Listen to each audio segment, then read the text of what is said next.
Distinguished speakers, ladies and gentlemen, on behalf of the Faroese government, it is an honor for me to welcome you all to this very first important transatlantic climate conference that is organized by Bitland, Vinnehuset, Nora, and Samvit. As you can see, the list of speakers is impressive, and I thank you all for your willingness to share your knowledge about climate and climate changes with us, and the role that we, human beings, play in the global environment. May your knowledge not only enlighten us today and tomorrow, but also persist as an eye-opener in the future. I would also like to thank the organizers for setting up this conference.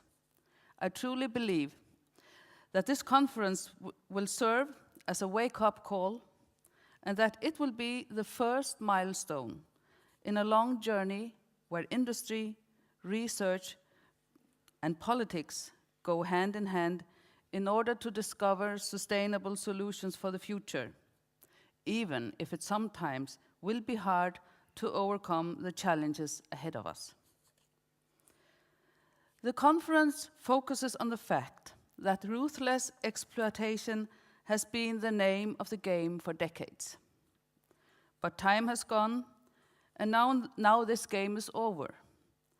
Thanks to people like former Vice President of the United States of America, Mr. Al Gore, and thanks to research and global initiatives, we can no longer close our eyes and continue the ruthless exploitation of our resources, because now we know the consequences of our actions. Time has come where we must participate in order to renew and restart the game in the name of sustainable utilization of our resources rather than ruthless exploitation. For centuries, the utilization of natural and renewable resources has been the very basis for living on these islands. Agriculture, bird catching, whaling, and fishery made it worth living in these islands, in this country. Transportation was a slow and tiresome task. You either walked from place to place or used wooden rowing boats for transport and fisheries.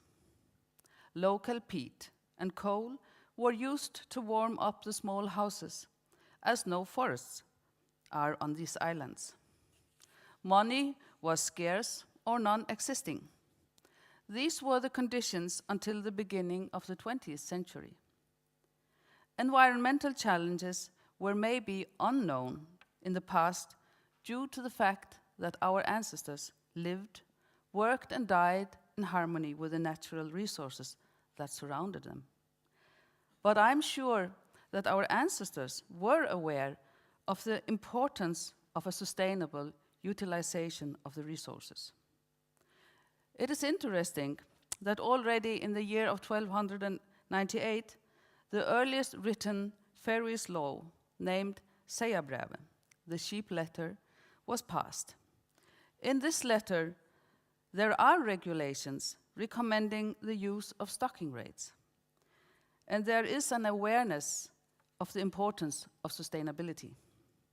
It seems as we have forgotten some of that old wisdom in our urge for new industrial developments, even though it's obvious that the industrial developments in the 19th century has been good for the Faroe Islands too.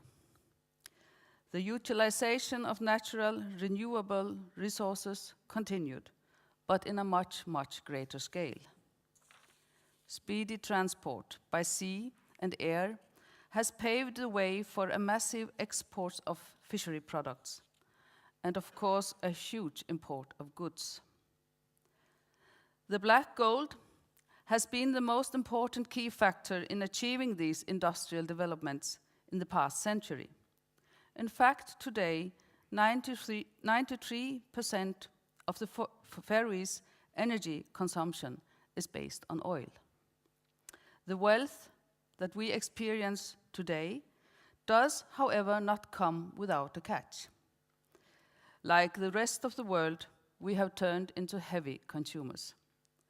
We do not only consume what we need, but also what we want. And the consequences are obvious and become even more so in the future. The first actual environmental challenges which we were faced with were the huge mountains of waste that accumulated in the outskirts of residential areas. The waste was either dumped into the sea or deposited in the soil. Fortunately, the environmental awareness has grown in the past 20 years or so, and laws and regulations have been enacted in order to prevent pollution and to protect the environment. We have adopted internationally accepted principles and standards in our environmental governance, and pollution is decreased in many areas. It remains, however, a fact that we tend to concentrate on environmental issues that are evident to us. Pollution that we can see, taste, or smell is more real to us than the more subtle pollution. But there is, however, also a hidden reality that we cannot see, smell, or taste, at least not yet.